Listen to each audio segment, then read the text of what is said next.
tenho uma bagagem intelectual extremamente densa e já estou aproveitando que vocês estão convidados amanhã a ouvi-lo também.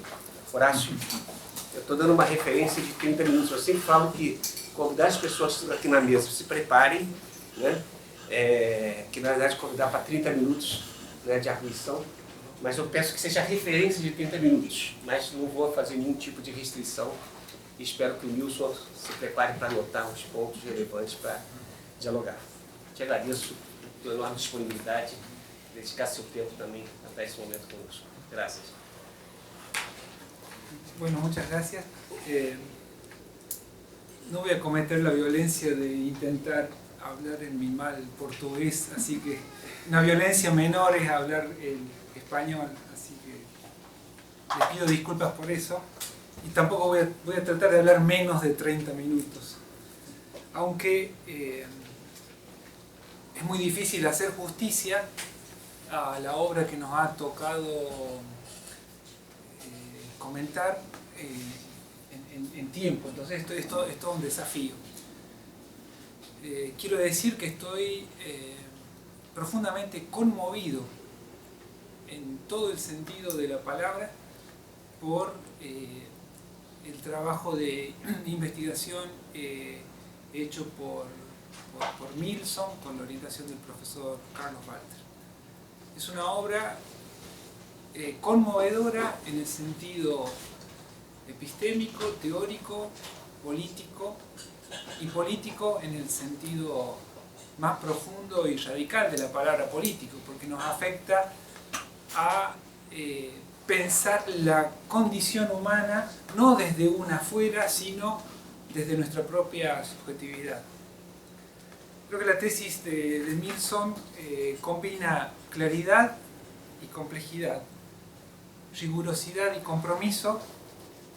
Es una obra que tiene una fuerte consistencia lógica, teórica y metodológica, y que sin embargo esa rigurosidad y esa consistencia lógica no han menguado la creatividad, la originalidad y el atrevimiento político que hay en esa investigación. Hay muchas cosas que son, me parecen muy relevantes para destacar. Hay muchas cosas que también nos invitan a seguir pensando y nos desafían y nos problematizan, ¿no? Es difícil, a mí me ha costado, digamos, darle un orden a eso, pero sí me parece que la tesis se propone varios objetivos, no pocos y no poco ambiciosos. Son objetivos varios y muy ambiciosos, muy desafiantes, y que sin embargo creo que a lo largo del desarrollo de la obra logra cumplirlos con mucha solvencia y con mucha consistencia. Dentro de esos objetivos, el orden que voy a enunciar no es un orden de jerarquía, porque creo que todos son igualmente importantes. Dentro de esos objetivos, primero quiero destacar el objetivo de visibilizar y valorizar los aportes que nos hacen el mundo de vida y las geografías vivas, como llama Milson, a las territorialidades ancestrales. No es un acto de apenas paternalismo, del reconocimiento a identidades otras que asistencialistamente, demagógicamente intenta reconocer o valorizar. Me parece que es un acto mucho más fuerte en el sentido de que hay una ruptura de las jerarquías epistémicas impuestas por el orden colonial moderno, y que eso se ve a lo largo de toda la obra. Milson no solamente logra dar fuerza, lugar y reconocimiento a la voz viva de estas biogeografías colectivas vivientes y reexistentes, sino que también nos viene a decir que tiene mucho para aportar a la contemporaneidad de una civilización, mundo que está en crisis. En ese sentido, me parece muy importante que dice, bueno, el giro espacial fue obra de la academia dentro de, ¿no?, la colonialidad y descolonialidad que tiene la trayectoria histórica de la ciencia en el mundo moderno en el que vivimos. Pero el giro territorial es un aporte teórico-político que viene de las luchas de reexistencia de esos pueblos. Entonces, en ese sentido me parece que hay una profunda ruptura de esas jerarquías epistémicas y nos dice a todos, nosotros incluso, presuntamente académicos, que tenemos mucho que aprender de ese diálogo de saberes que es la metodología que atraviesa y que ha hecho posible, o sea, es el proceso de producción que se evidencia en esa tesis. Hay un diálogo de saberes, ¿no?, una ecología de saberes, como dice Boaventura, que me parece que está materializada en el desarrollo de la obra y en sus conclusiones. Nos muestra entonces que en realidad no se trata de minorías, ni étnicas, ni políticas, ni demográficas, ni geográficas. Mucho menos se trata de culturas anacrónicas, como la razón colonial progresista trata a estos pueblos ancestrales. Desde la razón progresista muchas veces se nos dice, sí, los respetamos, valorizamos derechos de los indígenas, pero solo como minorías. Nunca se las ve como una cultura viva, contemporánea. Y Boaventura de Santos nos plantea que el rasgo más fuerte y más profundo del racismo epistémico es anacronizar, descontemporaneizar estas culturas. Milson, en su obra, en su trabajo, nos muestra que tenemos mucho que aprender de eso. En segundo lugar, creo que estamos ante un estudio empírico-materialista que trata de darle materialidad y aportes a la discusión sobre el giro descolonial que se viene produciendo en los últimos tres décadas en América Latina. Me parece que ese giro descolonial invita a una revolución científica en el sentido kuhniano que creo que está en curso, pero que para alimentar esa revolución científica en curso es preciso profundizar la investigación teórica y empírica, y creo que este trabajo se lo propone y se lo logra. Muchas veces buena parte de la producción de los trabajos descoloniales son muy teóricos y provienen generalmente del ámbito de la filosofía, vienen de la crítica literaria, hay por supuesto trabajos de economía, ¿no?, fundamentalmente el trabajo de Aníbal Quijano, historia, pero un estudio empírico concreto que trate de dar mayores elementos históricos geográficos a este proceso de revolución científica en curso, me parece que, digamos, que todavía es una tarea que hay que emprender, que hay que seguir haciendo, que recién está en sus inicios, y creo que el trabajo de Milson aporta muchísimo a eso. En ese sentido, no me parece menor el tema elegido y los casos. Yo creo que está muy bien fundamentado que estamos ante un momento y ante un caso crítico en la historia del proceso de colonización, expansión de la modernidad colonial capitalista, y donde el IRSA no es un dispositivo técnico o un instrumento de una geopolítica de la dominación más, sino que hace parte de esta nueva dinámica donde la dominación y la colonización adquiere completamente otros ribetes, otras dimensiones, donde estamos en un proceso de colonización de los mundos de vida ya prácticamente totales.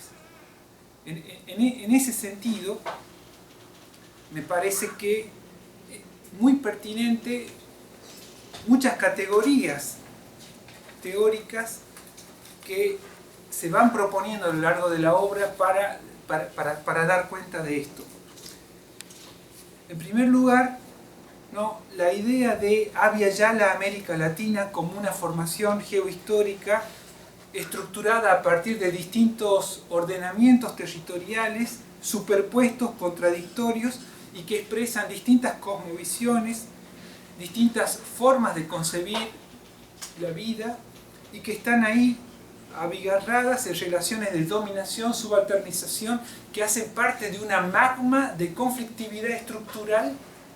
Eso me parece una imagen realmente muy fuerte, muy potente, y que obviamente forma parte de un programa de investigación que reconocemos acá en el profesor Carlos Walter como un gran programa de investigación en curso, y que esta tesis permite mostrar la potencia analítico, crítico, explicativa que tiene este programa de investigación para entendernos como esa entidad histórico-geopolítica que colonialmente ha sido llamada América, y que desde las reexistencias empezamos a volver a pensarnos desde otros lugares. Otra imagen conceptual muy potente y muy original me parece que tiene que ver con esto de la Amazonía andina como una región, refugio de territorialidades ancestrales, como el último bastión o la última frontera de este proceso de conquista y de colonización que ya lleva más de 5 siglos por lo menos.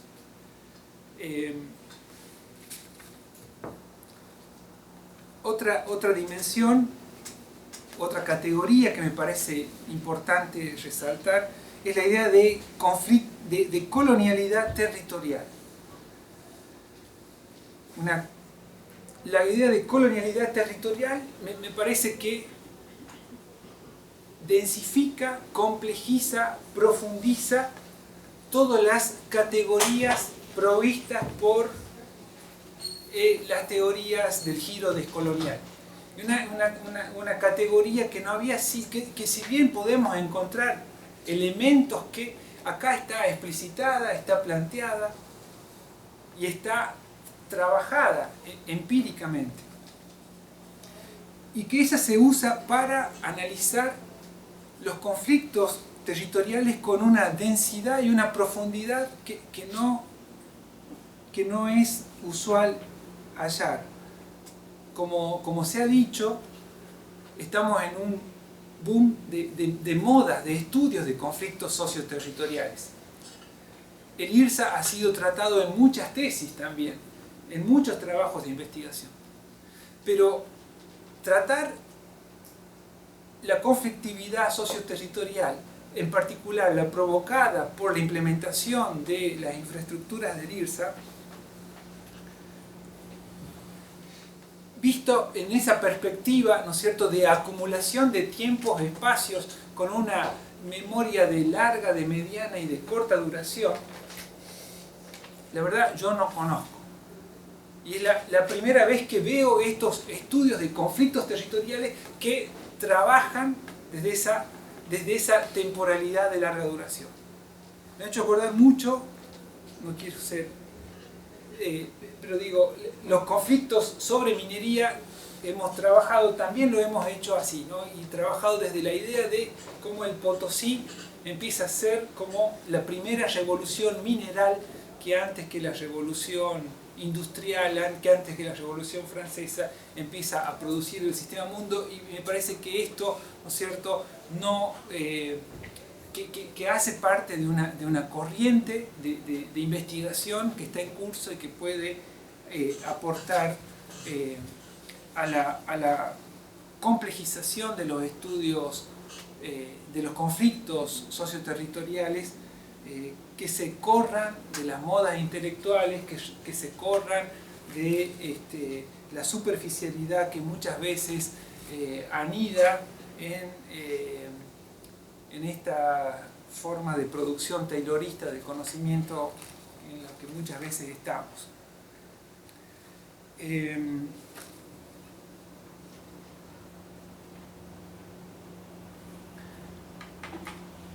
Al hablar de, digamos, de la entidad histórico-geopolítica de Abya Yala, América Latina, como constituida por una serie de proyectos de ordenamiento territorial coexistentes, superpuestos y en contradicción, me parece que ahí se da lugar a una combinación y un análisis de buena parte de la tradición del pensamiento crítico latinoamericano, que me parece fundamental seguir profundizando. Yo creo que la tesis desde el punto de vista teórico es muy consistente y es sobria en el sentido de que hay una economía que elude, ¿no? Una economía de palabras, una economía de conceptos que elude, ¿no?, muchas veces las tentaciones iluministas, narcisistas que tenemos los académicos de producir una sobresaturación teórica. Yo creo que en este sentido esta tesis, digamos, construye desde elementos fundamentales de aportes teóricos.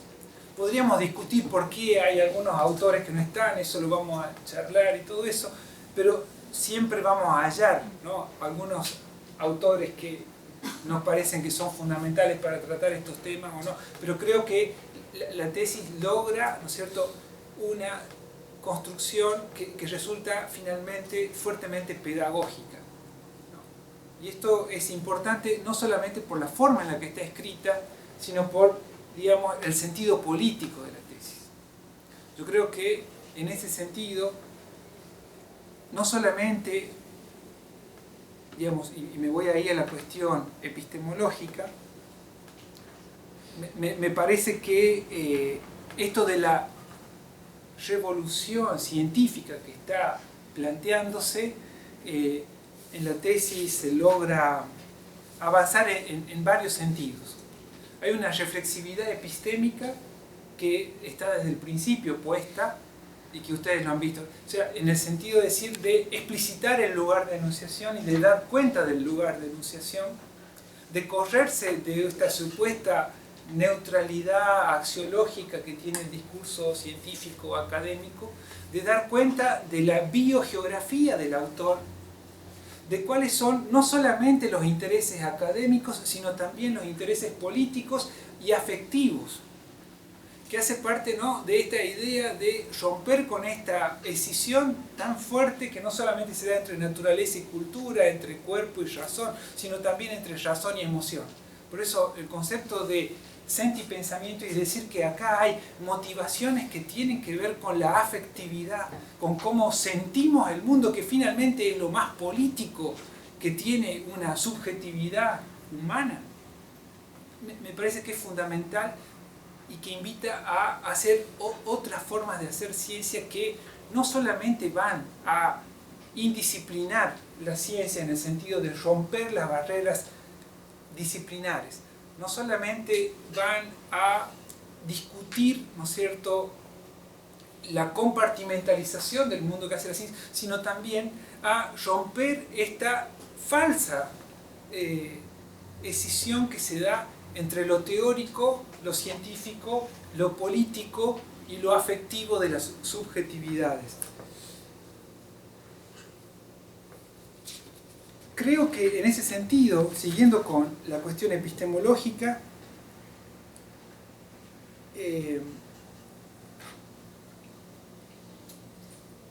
hay una cuestión ahí que tiene que ver con la fuerza de la mirada de la territorialidad. Creo que no es, yo no lo interpretaría así en todo caso, a un aporte de la geografía a la discusión de la ciencia social, sino más bien me gustaría inspeccionar en esa propuesta que plantea Milson de decir, bueno, ¿en qué medida son las luchas de reexistencia las que producen esta convocatoria a una rebelión epistemológica contra el orden instituido? Una rebelión epistemológica que no solamente vaya con relación a indisciplinar la ciencia, no solamente se trata de hacer estudios interdisciplinarios o transdisciplinarios, sino justamente a ver que este proceso de fragmentación de la realidad produce formas de conocimiento que van en contra de la vida y que nos impiden conocer y comprender la complejidad de la vida. Entonces, me parece que no se trata de un aporte ni de la geografía ni de la ecología política, que es un poco lo que más trato, sino que tiene que ver con el hecho de que esta ciencia moderna ha tratado la vida como cosa, la ha tratado como objeto, ha escindido la idea de sujeto y la de objeto, no ha visto que la vida no es cosa, no es sujeto ni es objeto. La vida no está en la parte ni en los individuos, sino que la vida es un proceso de relaciones. La vida es una condición y un atributo de la que formamos parte, no es una propiedad de los individuos. Y eso es un aprendizaje que tenemos de la cultura ancestral. Eso significa que tenemos mucho que aprender, que desaprender de nuestras formas de aproximarnos. Entonces, la idea de poner la idea de territorio no es suficiente, porque hoy, como lo señaló Milson, y lo conocemos, hasta el Banco Mundial habla de territorio y habla de desarrollo territorial. Entonces, el territorio también es un dispositivo que puede ser usado y que está pretendiendo ser usado como nueva herramienta colonial. Entonces, estamos hablando de territorios de vida. Quiero poner el acento en la idea de vida y en la idea de que nuestras formas occidentales, coloniales, de aproximarnos a la vida hacen parte del problema. Entonces tenemos que desaprender esas formas de conocer para aprender otras formas de conocimiento. Entonces eso me parece que es una apuesta como muy importante que nos invita a hacer esta tesis. Tengo marcadas muchas otras cuestiones, pero no quiero excederme. Simplemente lo que quiero marcar sería algunas de las cuestiones como más desafiantes que a mí me quedan como para pensar, ¿no?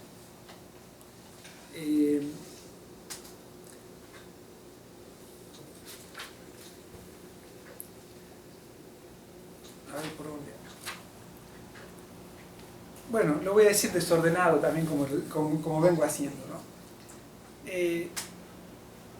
Yo creo que hay una cosa que me interpela y nos interpela que no debería, no quiero decir con esto, bueno, le faltó esto, no quiero entrar en eso, sino que es algo que tiene que ver con radicalizar ese malestar que deberíamos sentir hacia este estatus científico colonial del que nosotros hacemos parte y que nosotros tenemos que reflexivamente darnos cuenta de que estamos dentro de una institucionalidad que hace parte de esta trinidad del poder colonial que ha sido marcado, ¿no? O sea, el Estado, el capital y la ciencia. Entonces, nosotros como sujetos que estamos dentro de un campo que hace parte de este orden colonial, tendríamos que percatarnos de eso y en ese sentido me parece que no podemos dejar de lado ni omitir el impacto diferencial de género que tiene el proceso de modernización, colonización que ha hecho el capitalismo. Finalmente es un proceso fuertemente patriarcal. Y las violencias sufridas no son violencias simétricas para cuerpos de mujeres y para cuerpos de varones. O sea, un tesista varón, un orientador varón, un tribunal homogéneamente masculino. Entonces, los cuerpos, o sea, si si la idea de territorio es un aporte fundamental que hacen los pueblos originarios para repensarnos en este contexto de crisis civilizatoria, la centralidad de los cuerpos es una cuestión fundamental que las luchas de las mujeres nos vienen planteando para decir, bueno, la ciencia se ha olvidado de esto, ha descuidado, y la vida pasa por los territorios y por los cuerpos. El capital dispone de los territorios y de las poblaciones. La economía del cuidado, la economía centrada en la vida, en la reproducción, en la crianza, en la solidaridad intergeneracional, es un valor epistémico, teórico, político, práctico que se lo debemos como deuda al movimiento feminista. Y entonces me parece que hay que hacer justicia en este sentido y plantear que en todas estas masacres, en todas estas violencias que están muy bien planteadas, hay un impacto diferencial. Yo creo que, bueno, hay que verlo empíricamente y me parece que no hay que ocultarlo. Pero creo que las dinámicas de mercantilización pasan fuerte y con todo el proceso de desintegración que tienen en términos de solidaridades comunitarias y todo eso, finalmente encuentran en los varones los principales cómplices o aliados de estas dinámicas. Y en las mujeres las mayores resistencias a eso. Digo, bueno, hay algunos estudios sobre eso, pero me parece que es una cosa que si nosotros nos quedamos con esto, es como que no lo decimos y nos estamos perdiendo una cosa que es como muy importante, no solamente en términos teóricos, sino fundamentalmente políticos.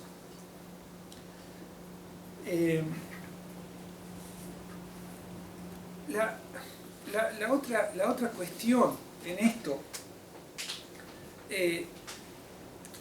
digamos, resaltando un poco la centralidad de la noción de agrocultura, de que somos, que la cultura, o sea, el estadio civilizatorio de esta especie humana viene de este vínculo con la tierra. Me parece que es muy importante profundizar esto de la raíz del vínculo con la tierra. No es que no esté, está fuertemente, está claro, pero sí creo que incluso en la tesis está marcado también, pero creo que hay un proceso de colonización hacia adentro de Europa que tiene como víctimas a las agroculturas campesinas y a las mujeres, ¿no? Que hay que también señalar. A mí me parece como, realmente me extrañó, y lo extraño en el sentido de que sentía que había que tener una presencia muy fuerte de Mariátegui. Porque es un autor que marca fuertemente, ¿no?, la idea de cómo el vínculo con la tierra hace parte de esa, ¿cómo es que dice? De esa categoría primordial, no es categoría, forma primordial de la que habla Zavaleta, ¿verdad?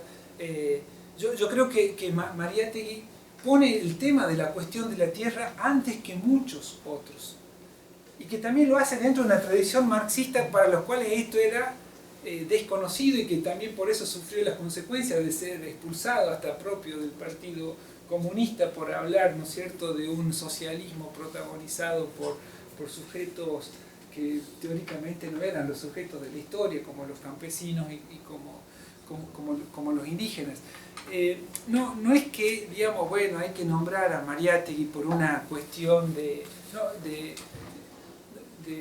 reconocimiento de una autoridad académica, sino que me parece que hay ahí una forma de ver el vínculo con la tierra, ¿no?, de estas formas ancestrales que perviven y que no son solo exclusivas de América Latina, ¿no?, y que nos invitan a descubrir esos mundos otros que también están en los supuestamente mundos del centro y todo eso. Bueno, después, desde el punto de vista teórico, como algo muy, muy menor. Me parece que nos queda como tarea seguir pensando, digamos, la categoría de formación social. Me pregunto, ¿no?, si la idea de ordenamiento territorial, si la idea de formación socio-geoeconómica de la que hablaba Milton Santos nos ayuda a dar cuenta de la totalidad. Me parece que ahí hay cosas que tenemos que pensar, si la idea de ordenamiento territorial, de territorialidad, es homóloga o equivalente a lo de formación social o formación socio-geo o geosocial, socioespacial, ¿no?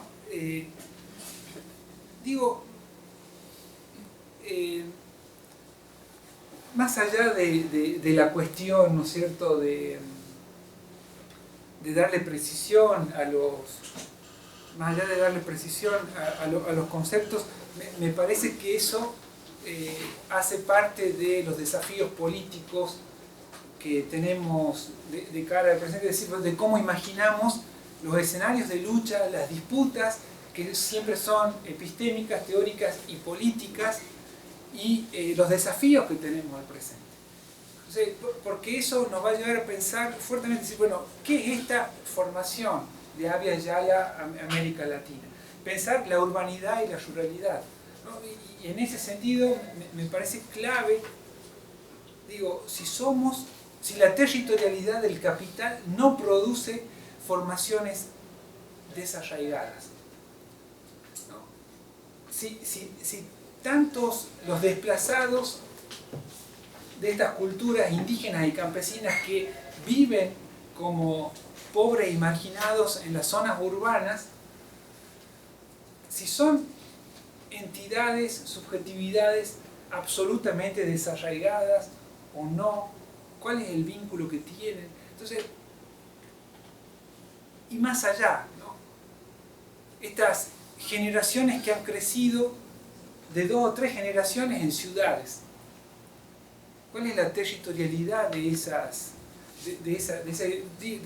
entidades, en el sentido preciso que, digamos, desde qué lugar vamos a pensar escenarios para construir fuerzas de transformación si estamos ante subjetividades desarraigadas? ¿Eso es un problema o no? ¿Es realmente el problema? Me parece que la tesis nos abre una ventana para pensar esto, porque no es casualidad que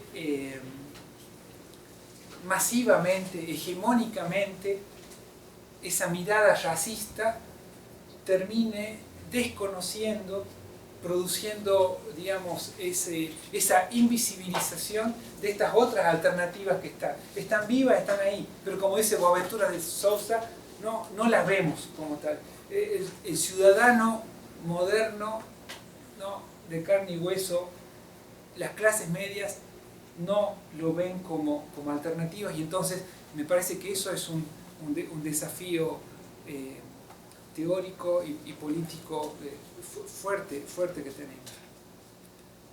No quería dejar de marcar una última cosa que me parece muy importante. Decir, bueno, cuando hablé de una escritura pedagógica, me parece muy importante el tema de los documentales, por todo lo que significa, ¿no es cierto?, dar estas batallas epistémico-políticas que le damos hacia adentro del campo académico, pero también hacia afuera, digamos, entre comillas, hacia el resto de la sociedad, ¿no? Finalmente, cómo nuestras producciones de conocimiento, que se producen con fondos públicos, contribuyen a fortalecer, ¿no?, la reflexividad, la crítica, la rebeldía. Yo creo que este trabajo, lo que está escrito y el documental, nos sirve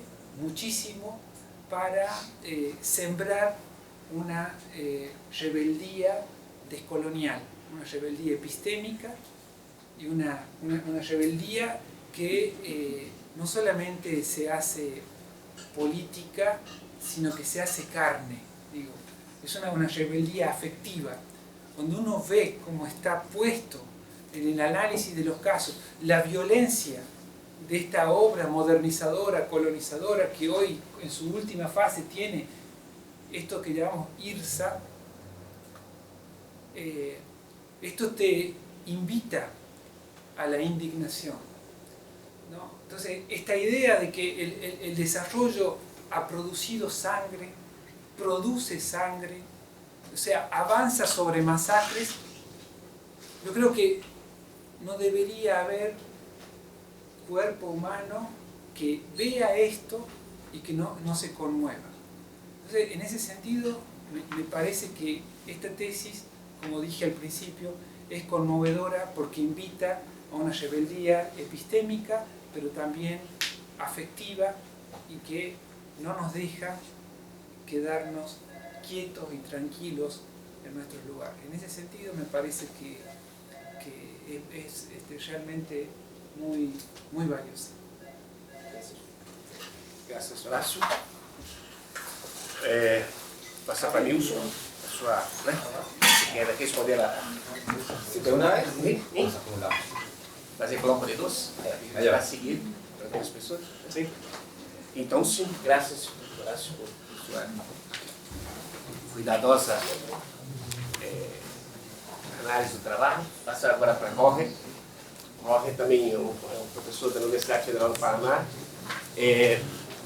Também tem esse mesmo perfil, né? De intelectual que tem compromissos com trabalhos com processo de resistência.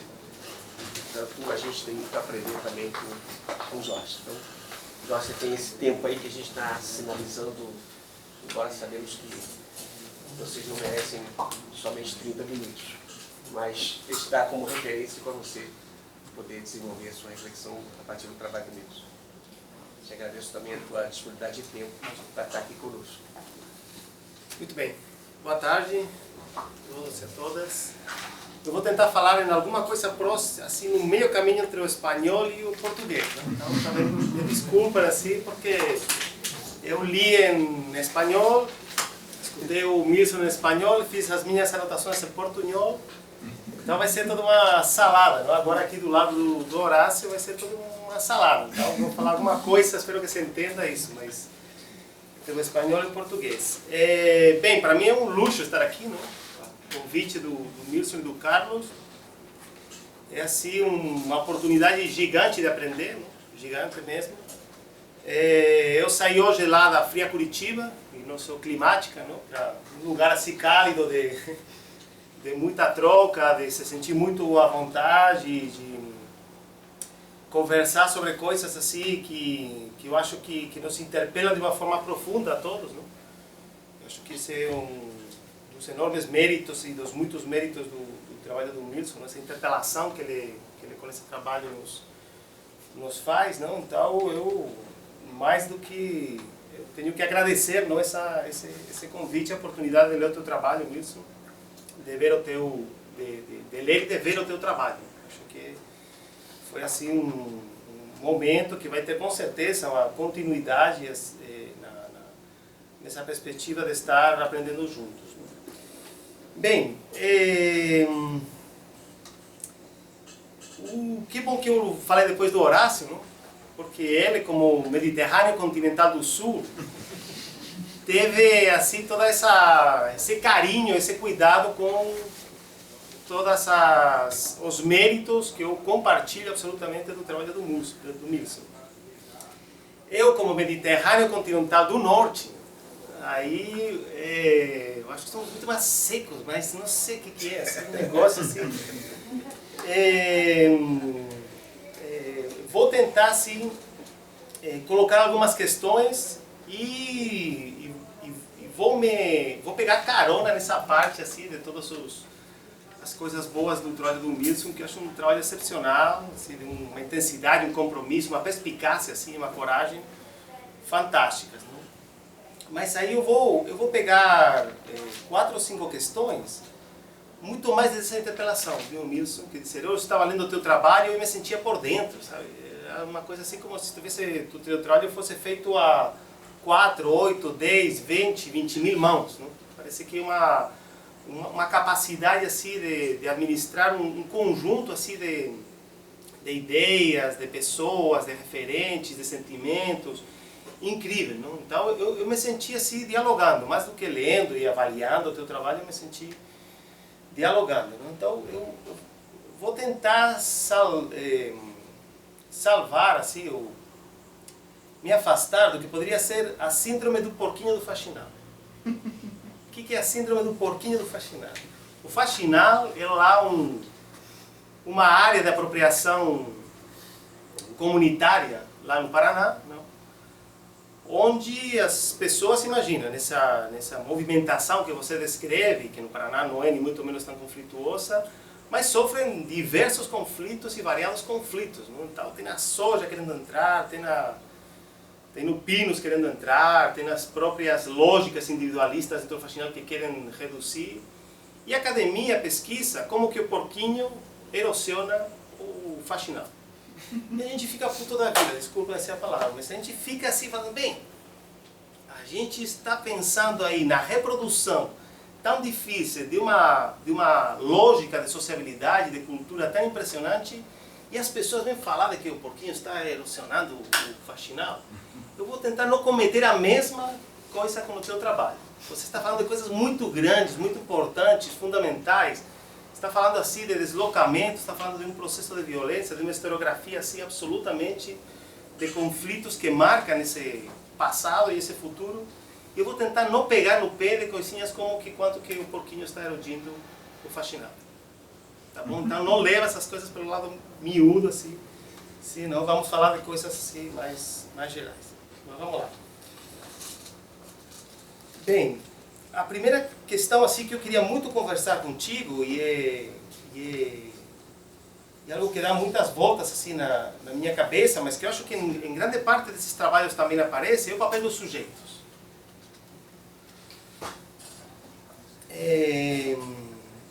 Os sujeitos, não tem nenhuma dúvida que ainda mais a partir do trabalho que você faz com os vídeos, estão presentes absolutamente no teu trabalho.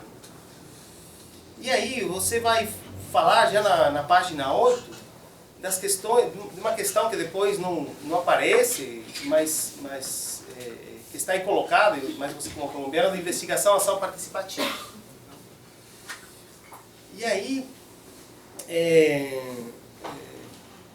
talvez, em algum momento do teu trabalho, deixar mais claro essa participação dos sujeitos no teu trabalho, na definição dos temas, de como que, de por que são esses que aparecem no vídeo, sei lá, algumas informações básicas assim sobre esses sujeitos, talvez nos permitiriam entender melhor assim, sabe, como que é. Você fala em vários momentos, não? Qual que foi o teu percurso, como que você se coloca, sem dúvida. Eu acho que isso, para deixar bem claro, até essa inscrição tua, para essa questão da investigação, ação participativa, não? Essas questões da vivência, que falava o Fazorda, sei lá, alguma coisa mais que não nos deixe tão órfãos, assim, fala na página 8 e não fala mais, não? E como que é toda essa questão, não? De como traz essa questão dos sujeitos, não? Como que eles definiram junto contigo ou não os rumos da pesquisa, como que de repente você ficou no Tibnis e não ficou em outro lugar por alguma questão que os sujeitos trouxeram, sei lá, acho que isso também está um pouco nessa revolução epistêmica, não, de que se falava agora, não, de como estamos dando voz para esses sujeitos. Não é simplesmente, você não faz simplesmente tentar paternalistamente dar voz aos sujeitos, não? Então acho que o trabalho talvez poderia trazer muito mais essa horizontalidade, não? E esse papel dos sujeitos. Até porque no trabalho os sujeitos vêm muito a partir dessa questão tão forte que você define e recorta desde o princípio, que é a integração, desenvolvimento e a violência que vem junto com isso. Então, esses sujeitos às vezes aparecem muito só nessa dimensão da vida sofrida, não? Da expulsão, claro, e é teu recorte, nada ao contrário, não? Acho que é uma denúncia assim, fundamental e fantástica. Não? Mas talvez isso, falar um pouco mais deles, falar um pouco mais do que eles fazem hoje, não só como ancestralidade, sino das preocupações do hoje, para além das questões do IRSA, não? Para além das questões da relação com o desenvolvimento e tal. Talvez não seja preciso uma etnografia, nem muito menos, desses sujeitos, não? Mas trazer mais aspectos dessa multidimensionalidade que os sujeitos que você conviveu com certeza trazem.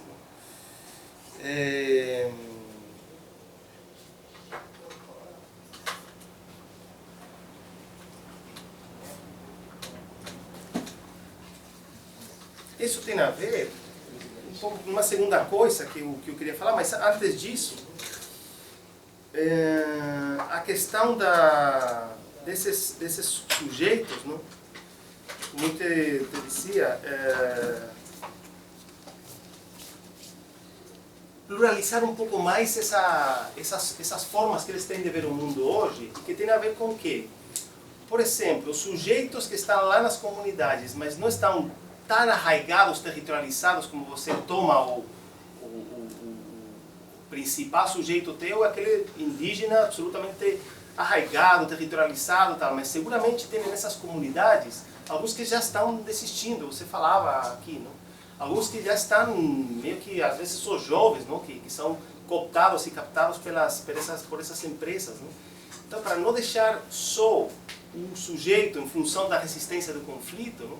Trazer de repente essas outras dimensões da vida que o Horácio falou também. Eu escutei outro dia, não tinha nada a ver com a academia, com a geografia, nem nada, num show de música, algo que me chamou muita atenção. Obrigado. Que falavam das comunidades camponesas, não? E, portanto, essas comunidades que você trabalha também, que falavam das comunidades de resistência e acolhimento. Falei, gente, comunidades de resistência e acolhimento, que dupla tão fantástica. Não? A gente, às vezes, dá uma preponderância para a resistência e para o conflito e perde um pouco a dimensão do acolhimento. Não é nada desde o ponto de vista da fragilidade do trabalho, porque os teus recortes estão claros. Não?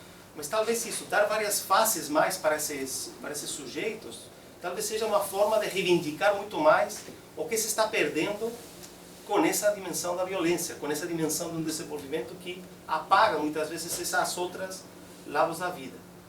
E aí vai um pouco a segunda questão que eu queria te colocar, mais que colocar, estou falando para ti, estou falando para mim, não é quase um espelho assim, uma coisa bem de pensar radicalmente essas mudanças epistemológicas, como fazer essas mudanças epistemológicas.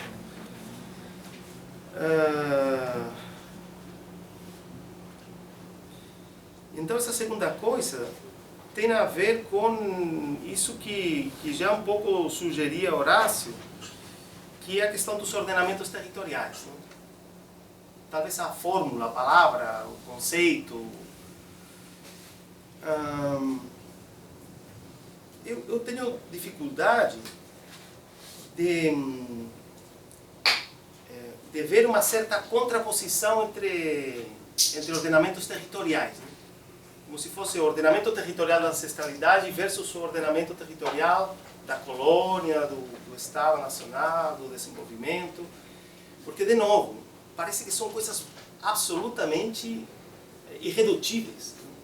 Dimensões outras. Estamos falando que não é nem muito menos dentro do mesmo plano, que poderíamos falar aqui ancestralidade e lá do outro lado, lá no antagonismo, está o ordenamento do capital. Não? Estamos em outra dimensão, estamos aqui, estamos acá, estamos sei lá onde, quando falamos de ordenamentos ancestrais. Não? Então, me parece que todo o trabalho, quando você resgata tão bem, assim, com certeza o que falou o Horácio, não? Essa tua preocupação com essa historiografia fantástica de trazer, isso é um trabalho enorme, e ajustar tudo isso para um texto e tal. Mas me parece que quando você resgata tudo isso, as dimensões são muito mais que quando estamos falando de ordenamento territorial. Talvez seja uma concepção muito estrita e talvez muito simples, minha, do que o ordenamento territorial. Mas ordenamento territorial, para mim, tem a ver isso, mais com o Estado, com o capital, com ordenamento. Aqui estamos falando com ordenamento, não? É uma ordem, um progresso, não?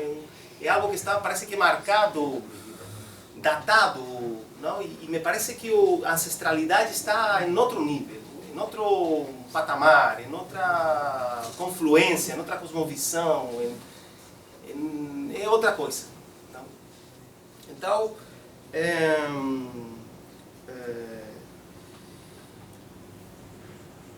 inclusive,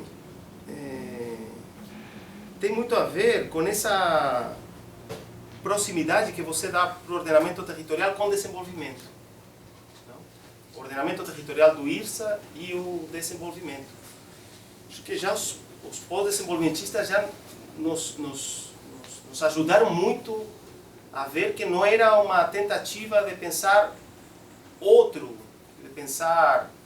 de melhorar o desenvolvimento, de fazer um desenvolvimento alternativo, endógeno, o que fosse, sino que estávamos falando de coisas absolutamente diferentes. Me parece que isso também está um pouco em relação ao ordenamento territorial, mas sei lá, quando você fala e vem do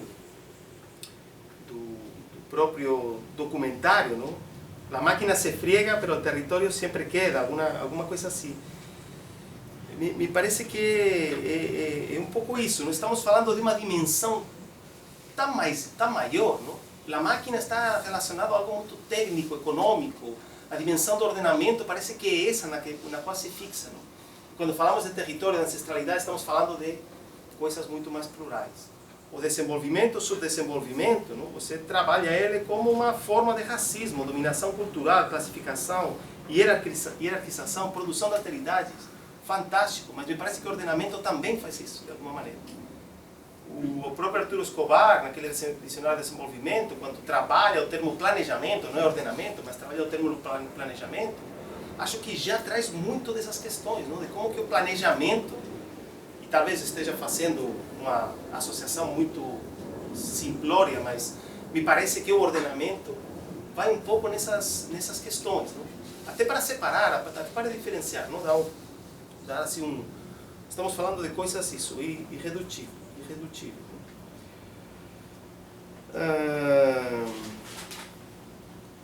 É nesse processo, não, de um desenvolvimento, de um ordenamento que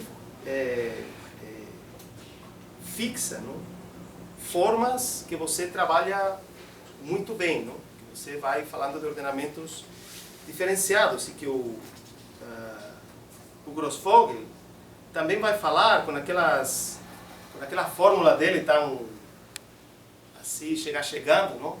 Que é, vê se eu lembro, civiliza teu temato, cristianiza teu temato, desarrolla teu temato, não?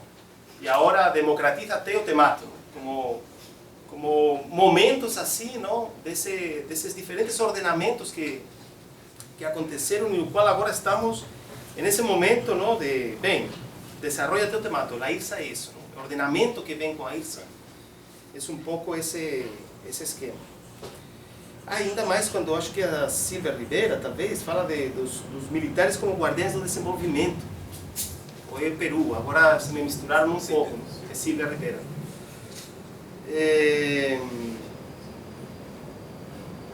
Bem, acho que isso, só insistir um pouco e trazer elementos que no teu texto eu fui pegando, não? Que estão aqui, não estou inventando, eu fui pegando, não? E que depois na hora de ver, por exemplo, com essas questões do ordenamento, não conseguia casar. Aí talvez nesse diálogo a gente possa entender.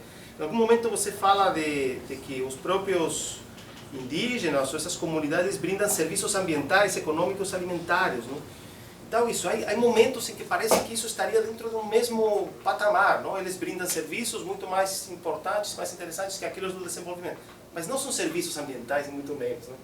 São muito mais, coisas muito mais complexas, não?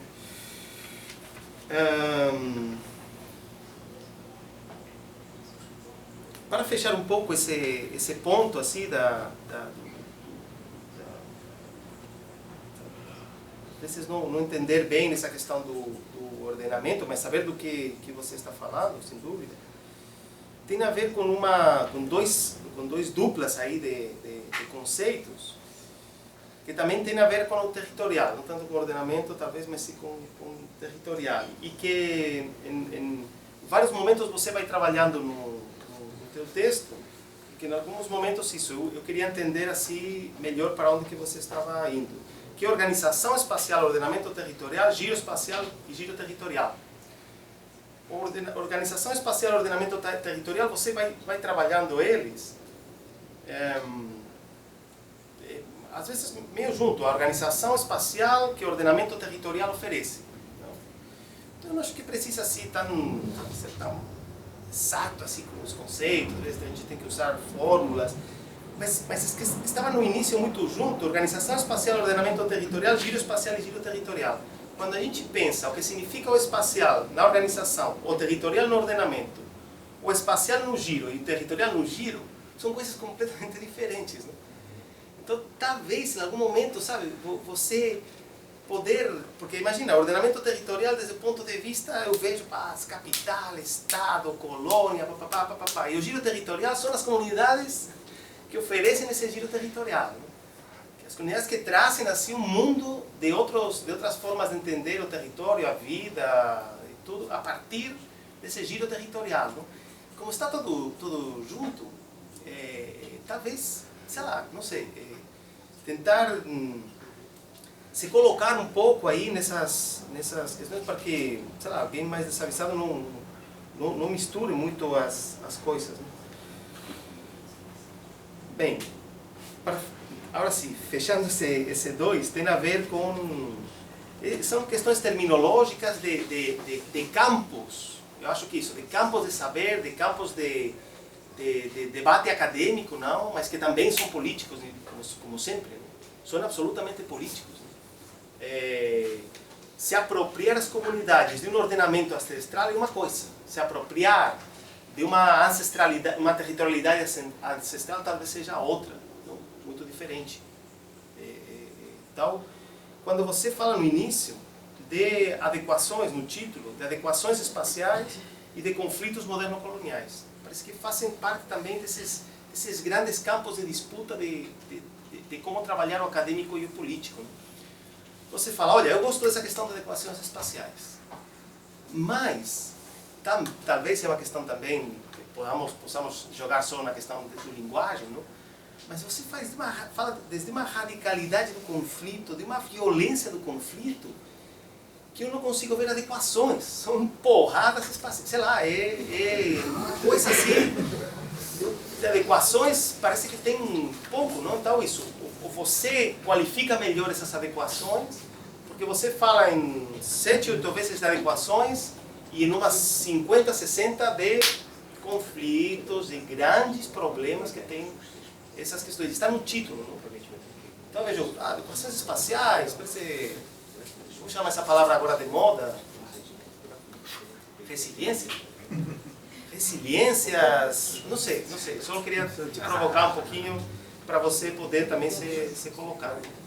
E conflito moderno-colonial que está no título, eu não encontrei mais. Tem colonialidade territorial muito rica, mas o conflito moderno-colonial expressado assim como está no título, eu fui buscar lá, essa facilidade de ler no PDF, não? Você pega e vai buscar onde está depois, para ver a continuidade.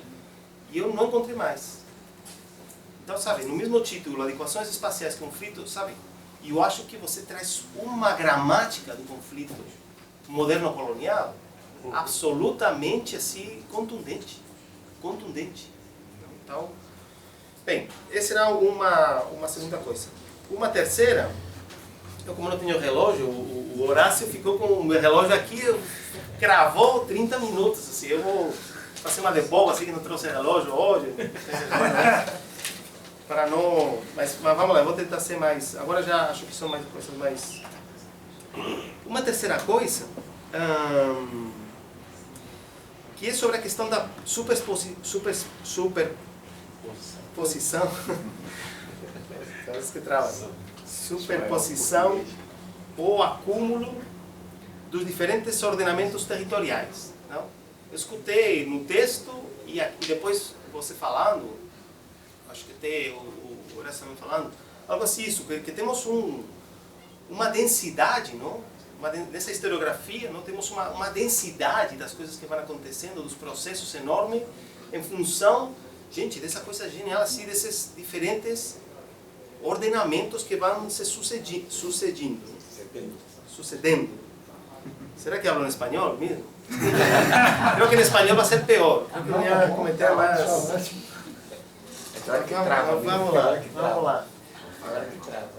Mas eu aí, quando cheguei no IRSA, falei, gente, mas será que é acúmulo, que é superposição? Ou será que o IRSA ele só todo ao mesmo tempo? Isso aí. Não são capas que se superpõem, não são coisas que estão aí, isso, nessa heterogeneidade histórico-estrutural, ou desse abigarramento. É que o IRSA traz tudo. Atualiza. Não sei se só atualiza, senão ele traz absolutamente tudo dentro. Quer dizer, traz a escravidão colonial, tudo junto, não? Será que não é algo mais que um ordenamento do desenvolvimento? Será que o neoliberalismo não cria uma ruptura no desenvolvimento? Que estamos frente a outra coisa, já? Dizer, sei lá, até os anos 70, não? Por muito que a América Latina seja outra coisa, mas estamos em um processo, crescimento, populismo, ou a questão do estado de bem-estar precário, não sei qual. O neodesenvolvimento, o neoliberalismo, com a desregulamentação territorial, trabalhista, de todo tipo, não? Permite, eu acho que o IRSA. E não sei se é uma ruptura tão grande como para pensar um ordenamento ou outro, não? Mas sim que qualitativamente é fundamental, não? É impressionante como todas essas desregulamentações fazem com que o IRSA seja uma volta de tuerca a mais, seja um algo a mais, não só quantitativo, sino qualitativo. Onde vem com tudo isso, né? Com uma violência assim, que é física, mas que é epistêmica, que é de gênero e que é de todos os tipos.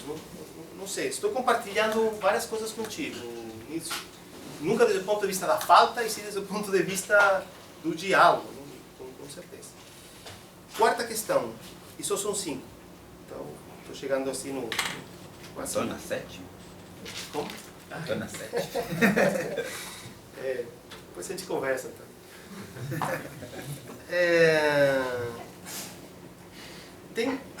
Tem outra questão que também é muito espelho, assim, muito você cutucando assim, sabe? Que é essa questão da estrutura do trabalho, né?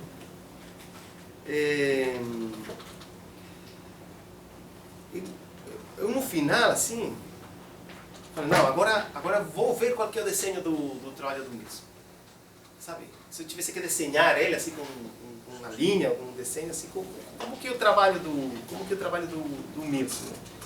Falei, não, o trabalho do Milson deve ser circular, claro. Ele vai vir, vai voltar, blá, blá, blá. Mas essa preocupação tua no início, que talvez não sei se tem sido o tempo, ou é mesmo esse desenho que você quer mostrar, vem nessas cadinhas, não? De sair do teórico metodológico para as mediações que te permitem os ordenamentos territoriais, não? Os ordenamentos onde você coloca em funcionamento esse teórico metodológico, para um nível mais, para chegar no chão, por falar de alguma maneira, não? É uma escadinha. E depois, eu falei, gente, mas será que não tem que voltar desde o chão, desde os vídeos, desde a realidade tão intensa que você viveu e conseguiu retratar muito bem, qualificar esses blocos coloniais? Será que no Tipnis é a mesma coisa que em Madre de Deus ou que em Putumayo? Será que não seria... Nossa, eu já queria o segundo volume da tese do Milson, talvez, né? Que é como que os lugares modificam os conceitos. Não. Como que os lugares conseguem disputar, dialogar, romper, fazer que o Aníbal Quijano vá para o Leibniz. Talvez ele tenha ido, talvez quando ele pensou, os seus conceitos não. Então, os seus conceitos dão conta de explicar, dão. Mas a riqueza com que você trata os lugares, com certeza daria uma qualificação desses conceitos assim, absolutamente incrível e tua. Então, me faltou essa volta da semente, não? Essa coisa que, claro, ou faz um segundo volume ou tenta resolver nas considerações finais. Não é agora o momento de pensar um quarto capítulo, nem muito menos. Não? Sou louco de pensar uma coisa dessas, mas fala, gente, será que isso... Ou talvez seja, não seja nada disso, seja o fractal e o brócolis, sei lá, sabe? Ir abrindo, e já está. Ou seja, aquela coisa da serendípia, ir encontrando, sei lá. Mas essa coisa de você tem um desenho. Não tenho dúvida que você tem um desenho. E você vai trabalhando desde o ponto de vista da redação e desde o ponto de vista do teu entendimento com um desenho muito claro. Elevar, deixar claro esse desenho, mostrar assim como que você estruturou o trabalho de uma forma contundente, me parece que é um grande ganho do trabalho também.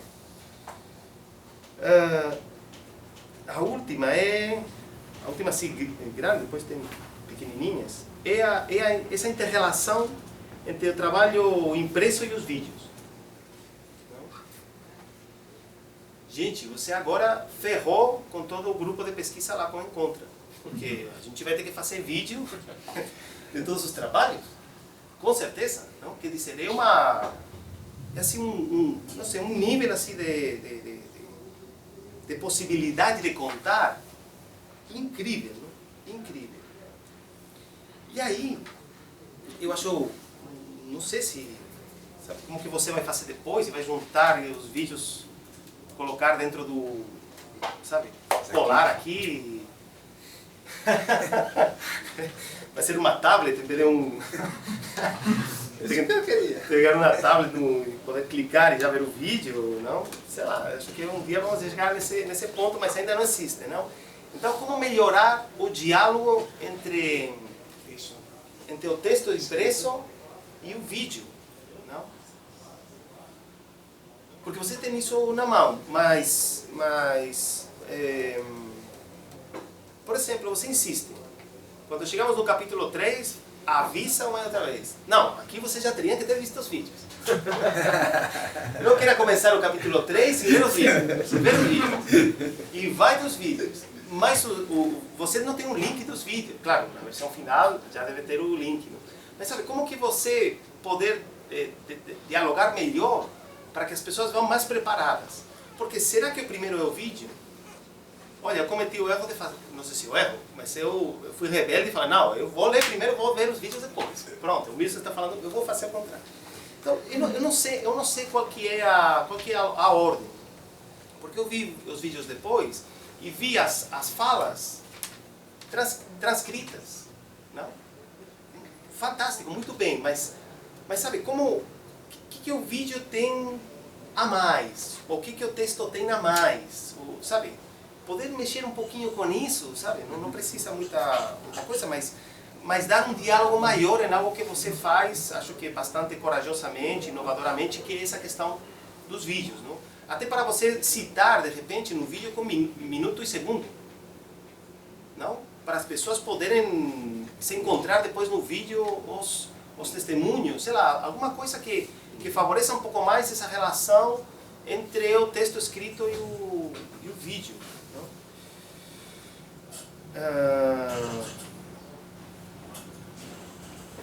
Mas isso não tem nada de, ao contrário, algo de fantástico, mas isso como para que os vídeos não sejam simplesmente animações do texto, seja o texto animado, sino que o vídeo seja muito mais como é, não? Então deixar claro essa relação, melhorar como que faz, o link, não sei. Bem, Milson, essas questões, como eu te falo, são muito mais minhas, talvez um olhar muito parcial lendo o teu trabalho, não?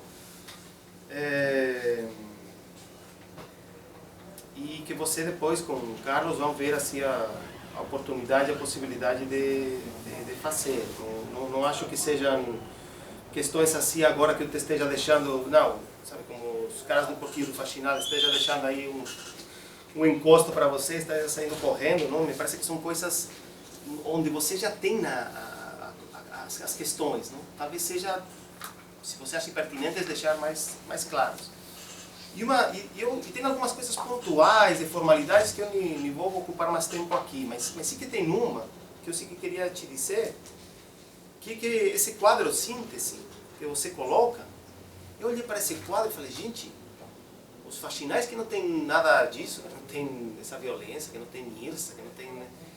Eu acho que 90% daquelas questões que estão lá, você poderia falar dos faxinais, dos pescadores artesanais, dos ilhéus do Rio Paraná, expostos pela Itaipu. Sabe, você traz assim um quadro síntese fantástico, muito bem, mas acho que se você conseguisse colocar um quadro síntese com um mapa síntese dessa Amazônia andina, sabe, essas coisas que você faz nos mapas por comunidade, sabe, tentar trazer uma coisa assim para visualizar o quadro síntese com o mapa síntese. Sei lá como fazer isso assim tecnicamente, mas entende? Porque aí ganha muito mais a particularidade com a generalidade. Quer dizer, aí quando eu vejo o mapa síntese não posso ver faxinalenses, né? Quer dizer, aí vejo, sabe, essa lógica assim do que você está falando, desde onde que você está falando, sobre o que você está falando.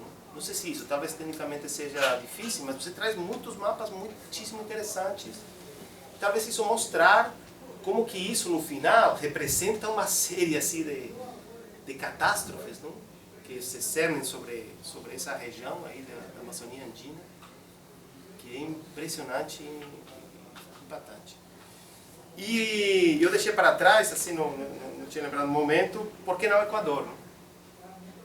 Se você fala, bem, passei por Equador, passei por não sei o que, não sei qual, os 4 países da Amazônia Andina são Colômbia, Peru, Bolívia e Equador, mas Equador não está, pode ter milhões de razões, não? Mas isso parece que, gente, Equador que pega uma parte aí muito grande também dessa Amazônia Andina, não? E por que não esteve lá? Parece que quase seria uma exigência assim para você, não, você tem que fazer Equador. Sabe, então, sabe, talvez explicar, não, sei lá, talvez não precise explicar. Nilson, desculpa aí me estendi, mas agradeço gigantemente assim poder ter lido o teu trabalho, ter conhecido e já escutado mais vezes assim toda essa carga que você traz de experiência e de afetividade com esses lugares e quanto que isso você com certeza conseguiu colocar no teu trabalho e do qual a gente vai aprender muito e a gente vai usar assim como trampolim para muitas coisas. Certo? Jorge, obrigadíssimo aí pela sua reflexão, bem inspirada lá no Porquinho Faxinal, esse espírito de porco, né? Esse espírito de porco, que se chamaria de maneira mais genérica, vai mostrar também a riqueza que é, né? Pensar a partir desse lugar que a gente está pensando e mostrar quantas questões permanecem abertas e, de certa forma, o trabalho do Wilson proporciona que esse diálogo se faça, né? As quantas questões se abrem. Se pegar a segunda parte da intervenção do Horácio, né? O Horácio nem se deu, né, ao luxo também de evidenciar as qualidades do trabalho, que você disse, não me apoio nelas e vou partir só para a parte porquinho do faxinal. Na segunda parte dele já foi para porquinho de faxinal, né? Quer dizer, mostrando a riqueza. Então o Wilson tem agora a palavra aí para dialogar com os colegas, que já sei que tem mais porquinho do faxinal depois. Né? E já deixar alerta aí ao público, né? Que diante da qualidade das arguições, deixar em aberto também para que o público possa, ao final, também fazer suas indagações ao trabalho do Wilson. Então, o que quiser já pode se preparar para um momento de um diálogo, hein? Sim, né? Então, teremos mais 2 arguições, aí, obviamente, cada um vai saber qual é o tempo que vai sobreviver, vai deixar o Wilson mais preocupado ainda, então, mais intervenções poderá ter-nos, né? Oferecer já, alertar, porque às vezes as pessoas não sabem que essa oportunidade se abre, e quantas questões estão sendo colocadas aí, que talvez mereça um diálogo também. fica aberta essa possibilidade para quem quiser ver. Wilson, você tem o tempo para dialogar com as inquietações. Bueno, muchísimas gracias Horacio, Jorge, mil gracias realmente por sus comentarios. No fue casual que los elegimos porque sabemos de la calidad crítica de ustedes y sabemos que podemos tener un diálogo muy productivo como sé que lo está haciendo. Y todos esos comentarios, observaciones que ustedes me hacen enriquecen realmente mucho mi trabajo. Mi trabajo, yo quise mucho que fuera una cosa nueva y quise mucho que fuera una cosa que tuviera como una apuesta nueva a reinterpretar estos procesos, por muchas razones.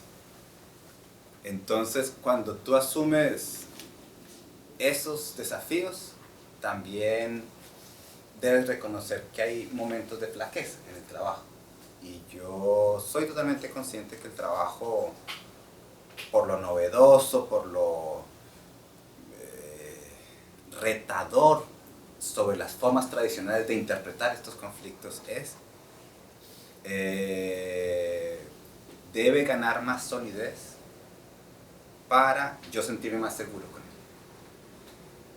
Yo le decía a Carlos que después de terminar de escribir esto, yo sentí como una cosa de, pucha, pero viajé por allí, por acá, pero ¿a dónde? ¿Qué sentido tuvo eso?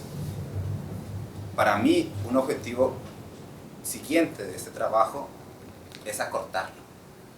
350 páginas me parece demasiado y yo creo que es posible decirlo en 250 páginas con mayores precisiones conceptuales, metodológicas, y esto que ustedes me dicen aquí es clave para yo entrar a cortar cosas, a complementar cosas, a dar mayor fuerza a algunos elementos que no están, para que ese trabajo que yo quise asumir de ser una cosa nueva, que no tiene, digamos, no hay un trabajo parecido, no conozco yo un trabajo parecido, y he recorrido en muchos países de Sudamérica y no existe un trabajo así, gane una fortaleza y gane una fuerza que me permita a mí continuar sustentándolo, y esto para mí es una agenda de trabajo también, una agenda de investigación para el futuro, que yo espero en los siguientes años seguir madurando, complejizando y difundiendo.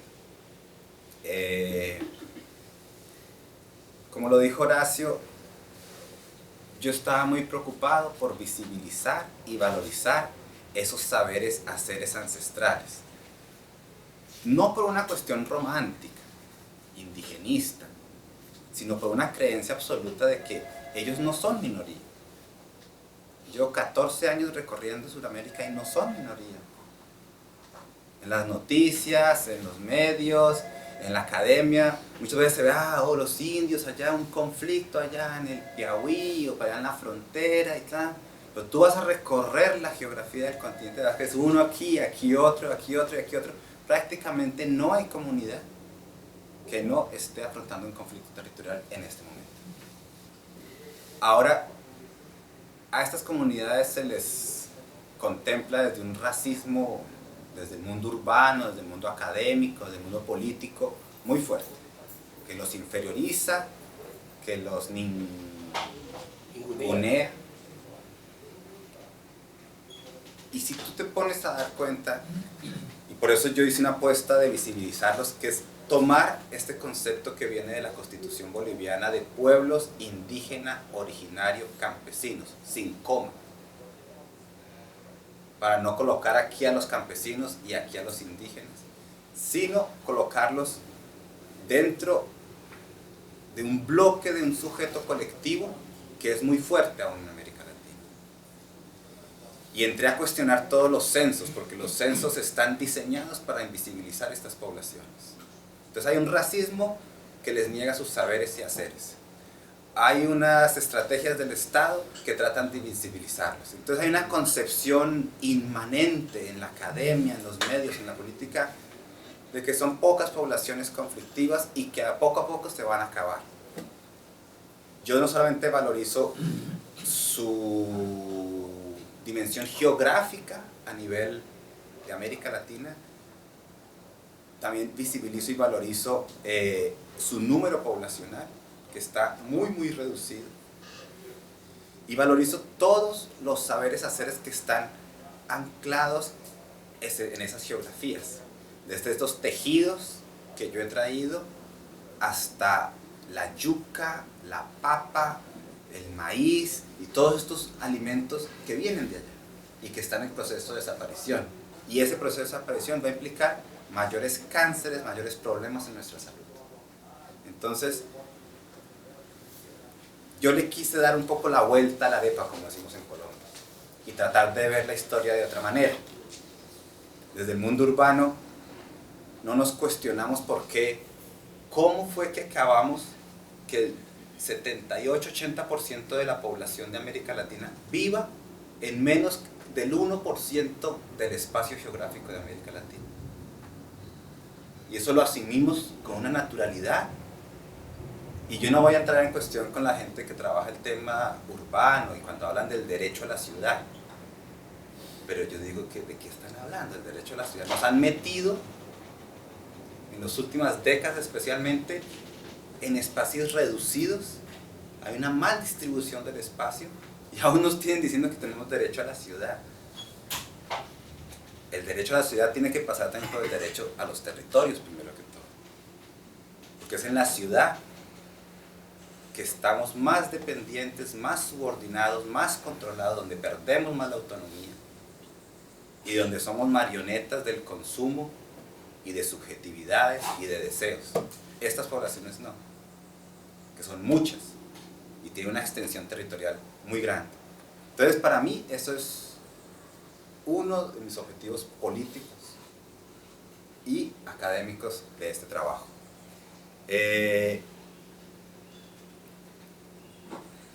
El otro aspecto que mencionó Horacio, que es muy importante, tiene que ver con ofrecer un trabajo empírico de la cuestión colonial. Y eso venía mucho de los diálogos con Walter. En el grupo de Walter discutíamos textos y como que llegamos a decir, él lo tenía mucho más claro que yo, decía, ya hay mucha teoría, pero hacen falta estudios empíricos que demuestren, que materialicen, que es que este cuento de la colonialidad no es una cosa de teorías lingüísticas, que no lo hemos inventado, sino que está aconteciendo. Y hay sangre, y hay cuerpos que están sufriendo por eso. Incluso nuestros cuerpos están sufriendo por eso, por la forma como nos alimentamos. Entonces, ofrecer un estudio que cutuque, que chuse, que conmueva a las personas, eso fue un objetivo mío. Y que ofrezca un arraigo material, empírico, de que eso no es una teoría nueva, novedosa, que está de moda en las academias, sino que es una realidad sentida. E incluso, si uno lo va a ver, uno habla con campesinos indígenas y dice, no, pero si a nosotros la colonia no acabó para nosotros. Ustedes lo tienen más claro que muchos teóricos.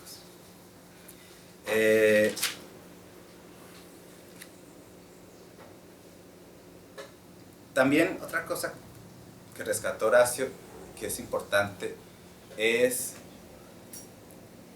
algo que yo hago en el trabajo permanente, es de aumentar complejidad conceptual teórica, un poco para decir a los teóricos, estoy entendiendo de qué estamos hablando, pero luego reducir eso a palabras más sencillas con las cuales yo pueda trabajar con campesinos indígenas. Y por allá cuando yo hablo de la acumulación desigual de tiempos, yo decía, bueno, eso entendemos, ¿no? Y venimos trabajando esa idea con Carlos desde hace un tiempo. Pero a veces eso se queda en unos tecnicismos academicistas muy complejos que no son fácilmente entendibles, aprehensibles, apropiados por las comunidades campesinas indígenas. Por eso quise yo que fuera una apuesta pedagógica y siempre tuve que tratar, aumentaba complejidad y reducía nuevamente complejidad y decía, bueno, a partir de esto vamos a empezar a hablar de estos conceptos. Y ahí tal vez me salto de una vez al tema de ordenamiento territorial que tú mencionaste. Eso fue una discusión muy profunda con Carlos Walter, que me decía, no, pero Milton, ese concepto de ordenamiento territorial, eso es del Banco Mundial y nada, es muy problemático. Y yo le decía, Carlos, pero justamente por eso es que hay que entrar a disputarlo.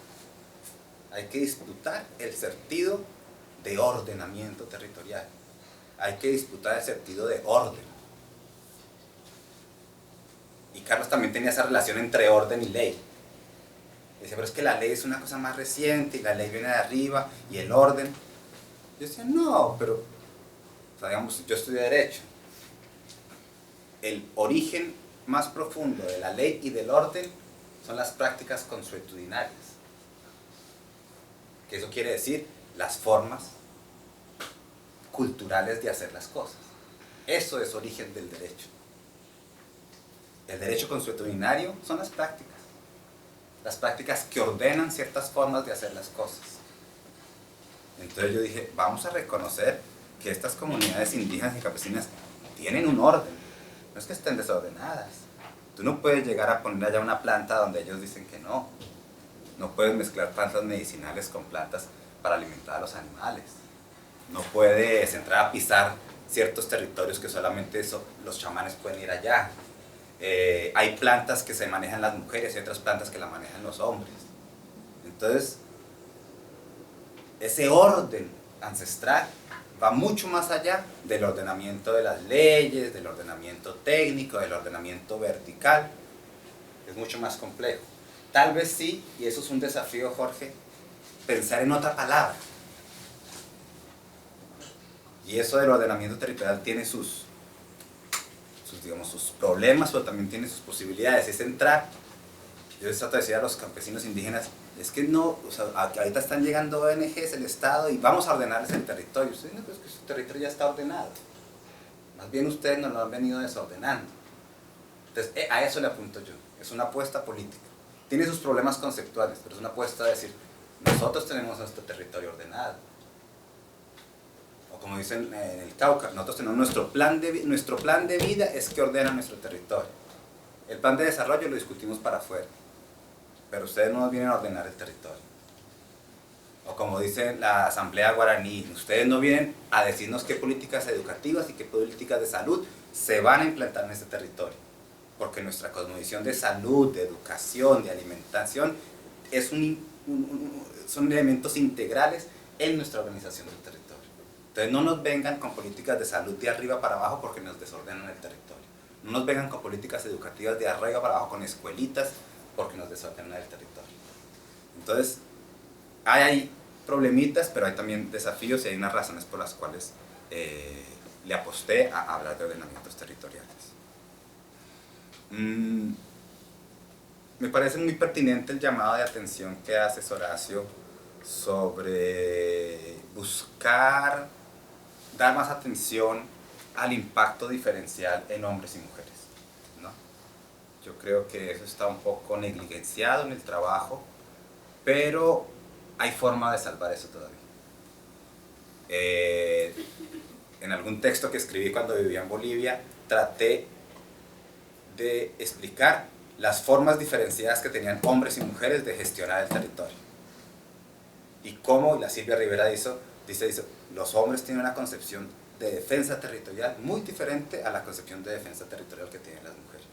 Y muchas veces entran en contradicción. El hombre está queriendo título y el hombre está queriendo planes de desarrollo, porque el hombre sale más de la comunidad y se contagia más por proyectos productivos y tales. La mujer mantiene más esos saberes haceres de recoger la miel, de recoger la medicina, de cómo están cambiando los animales a partir de ciertas prácticas, las aves en especial. Y hay muchas luchas. He tenido yo la oportunidad de ver, especialmente cuando estuve en Bolivia, que viví 3 años, de los 3 años estuve 2 años viviendo con las comunidades, en donde en la noche se peleaban hombres y mujeres, jóvenes y abuelos, por esas circunstancias. No es que ustedes están queriendo título de propiedad para luego hacer carretera y luego hacer proyectos productivos. Nosotros tenemos que alimentarnos de nuestros alimentos.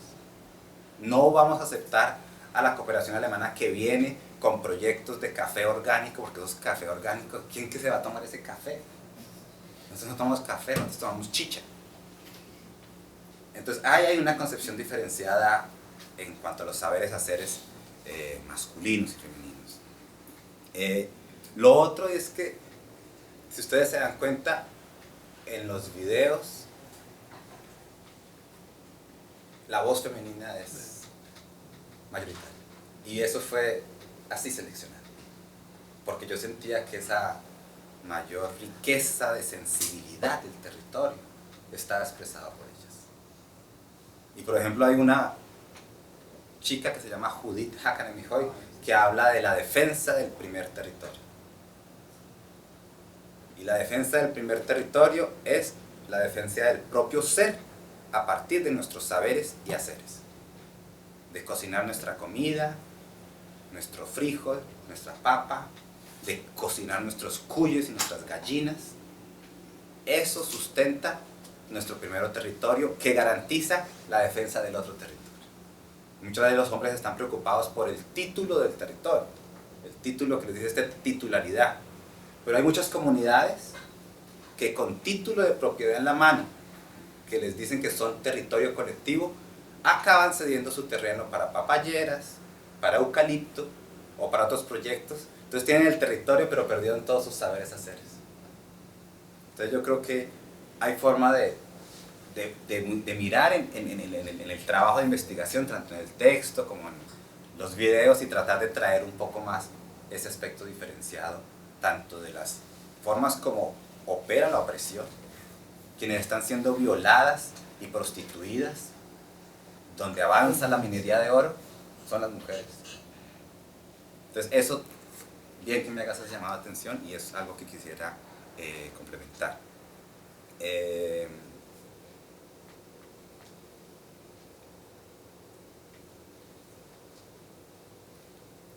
Entonces es un poco lo de resaltar el carácter de las agroculturas campesinas. Yo traté un poco cuando te hablaba del ordenamiento territorial ancestral, de las herencias que nos han dejado, y colocaba que la principal herencia es la agricultura.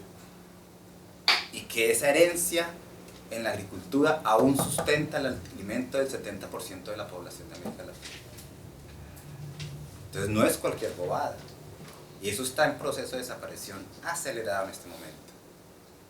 Entonces, tal vez está mencionado allá, pero no es muy retomado después.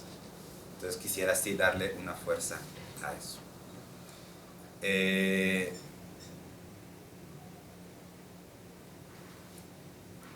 Creo que uno a veces conmueve más con el sentimiento que con las ideas, ¿no?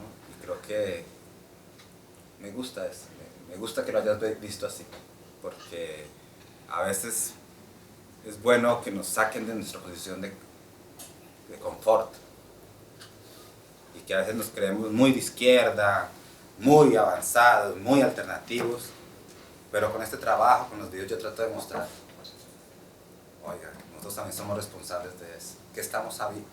¿Cuál es el saber, el ser y los haceres que estamos reproduciendo? ¿Cuáles son las subjetividades y los deseos que estamos reproduciendo? ¿Qué tiene que ver eso con todo esto que pasa ahí? ¿Qué tiene que ver eso con las violencias? Lo que tú decías, con esto de que somos una sociedad que está matando como una guerra con drones. Entonces cuando compramos nuestro iPhone, no sabemos que ese iPhone está costando un montón de sangre. Simplemente lo compramos haciendo un clic por internet. Entonces así funciona esta sociedad. Y hay muchas veces estamos muy contentos con esa forma de ser urbana.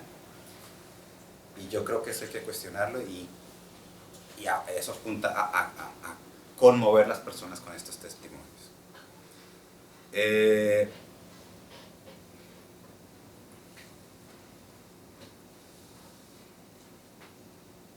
Yo siento que los sujetos con los que yo trabajé en este tesis, en este trabajo académico, político,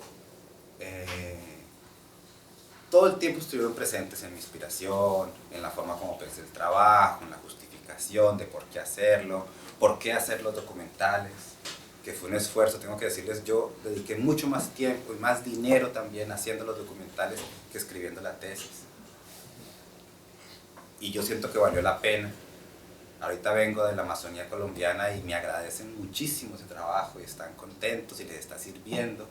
A mí eso me conmueve realmente también de vuelta. Pero yo siento que hace falta ese de vuelta. Un poco por las presiones de tiempo, yo acabé corriendo así una cosa casi temporal, así, y tengo que llegar a las conclusiones, y ¡fum! Envié. Siento que en el último capítulo, en la parte final del último capítulo, donde entro a analizar los casos, y en las conclusiones, hace falta retomar todo lo que está dicho en los vídeos, y dialogar con los conceptos y todo ese giro territorial y giro espacial que está en el primer capítulo. Y eso es una cosa que yo quisiera hacer en este... Tengo un mes todavía para entregar la tesis, ¿no? Eso es algo que quisiera hacer, porque no me siento contento con las conclusiones. Las escribí a la carrera, las envié, exhausto. Quiero recuperar, eso es lo que más le quiero trabajar. Sé que hay elementos, y cada vez que veo los videos, y los he visto muchas veces, veo nuevos elementos teórico-políticos que enriquecerían lo que está en el primer capítulo, y que no está ahí. Ahí está como mencionado, así, pero no está presente en toda su densidad.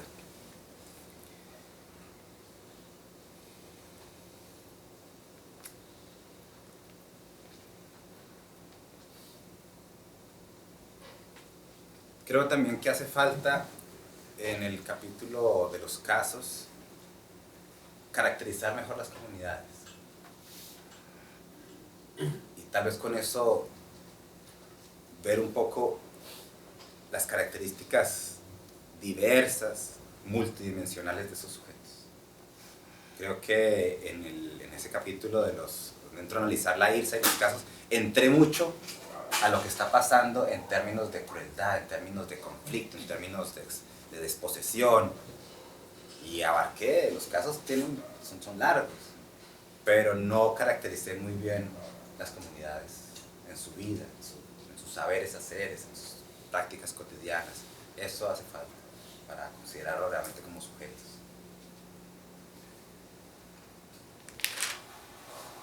Para que se sepa qué es lo que concretamente se está perdiendo con este avance de la IRSA.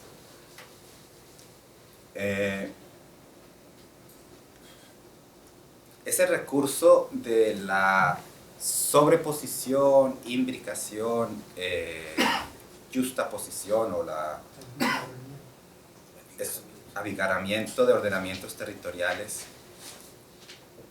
para mí sigue siendo una herramienta interesante, innovadora, que permite entender mucho de manera diferenciada la historia y la geografía de había ya en América Latina.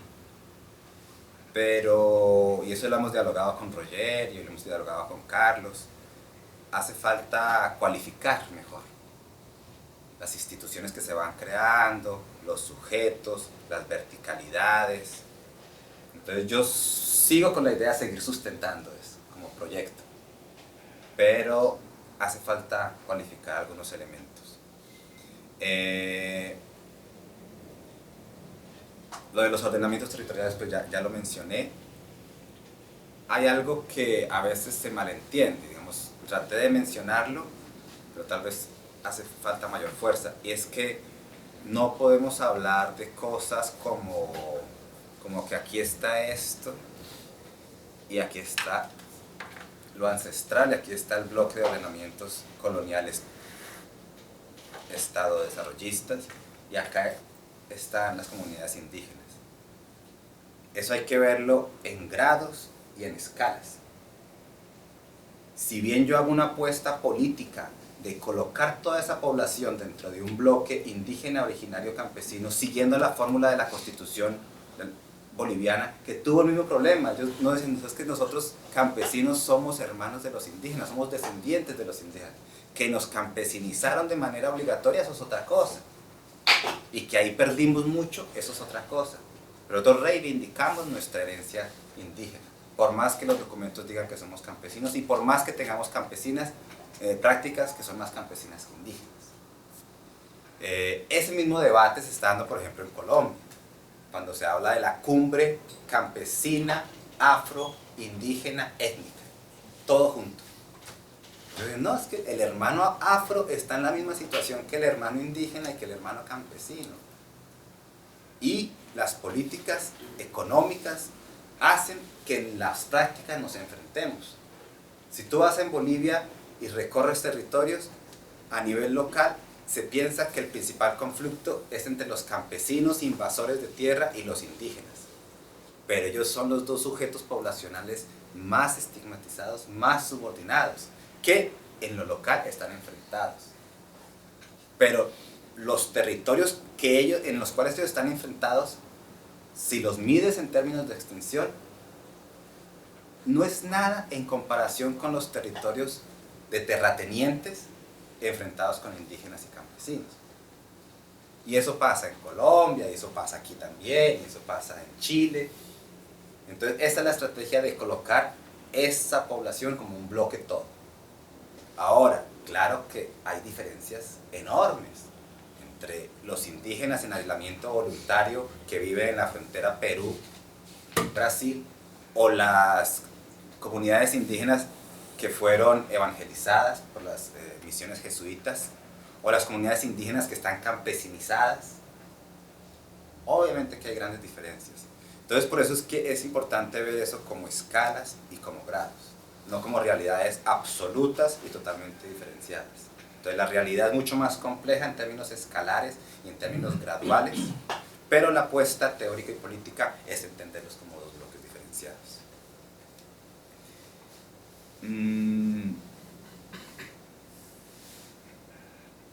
Está interesante esto que me dices de la confusión que hay sobre lo de ordenamiento territorial, giro territorial. Yo no lo había pensado. Y se permite una confusión, ¿no? Entonces, habría que darle una nueva lectura a la tesis y tratar de mirar cómo lo podemos precisar o cómo lo podemos mejorar. Porque, digamos, nosotros que estamos muy adentro de estos debates, podemos llegar a entender las diferencias. Pero como la apuesta es pedagógica y política, no quiero que se preste a malentendidos. Entonces sí quisiera tratar de mirar, y eso me gustaría que lo dialogáramos, a ver si tienen alguna recomendación, alguna forma. Quiero trabajarlo. Como les digo, este esquema de interpretación histórico-geográfico de Abya Yala América Latina está en construcción.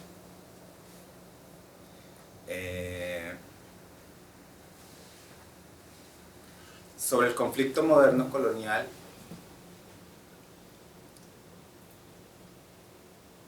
yo siento que eso está desarrollado cuando hablo de los ejes de desarrollo e integración de la IRSA y cuando hago referencia a cómo el desarrollo y la integración son dos discursos y dos prácticas que en América Latina, Abya Yala, han servido para mantener procesos de colonización social, económica, política y territorial. Entonces, realmente yo llego a caracterizar los ejes de integración y desarrollo como verdaderos ejes de adecuación espacial y de generación de conflictos modernos coloniales. Hay una colonialidad en esos ejes y hay unos discursos y unas prácticas coloniales que están en esos ejes. Entonces, si tú sientes que tal vez eso es necesario darle más fuerza, y bacano ese recurso que hiciste de buscar cómo se repite, que no está retomado, es totalmente importante que sea claramente retomado y claramente profundizado, y creo que el momento donde lo puedo hacer es allá, en esa parte donde hablo de los ejes de la IRSA como unos dispositivos de adecuación moderna colonial.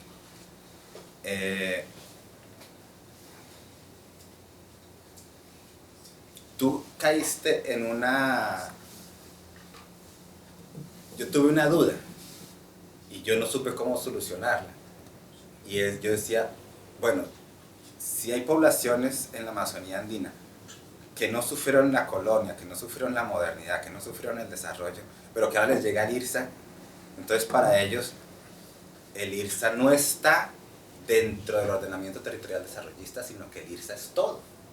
Yo lo pensé así, o sea, el IRSA para ellos es el ordenamiento territorial colonial con mayúsculas, que está imbuido de todos esos elementos, con nuevas fuerzas y nuevas técnicas y nuevas violencias, pero que trae todas esas herencias. Te confieso que no supe cómo solucionarlo, que no supe cómo, dije, no, pero no lo puedo poner así que sea todo, porque, o sea, discursivamente y prácticamente esta idea de desarrollo y de integración por la cual se le está apostando los gobiernos suramericanos y concretamente en la IRSA, encuentra su justificación dentro de esos discursos de desarrollo y de integración. Ahora, habría que cualificar de qué tipos de desarrollo y de integración estamos hablando.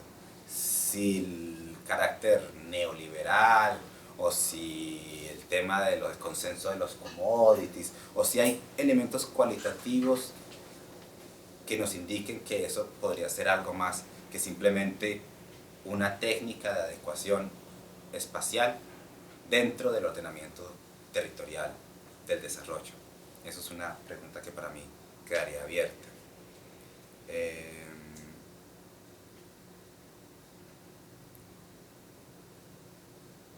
Yo creo que la última reacción que voy a hacer tiene que ver con el desafío de los textos y los videos, ¿no?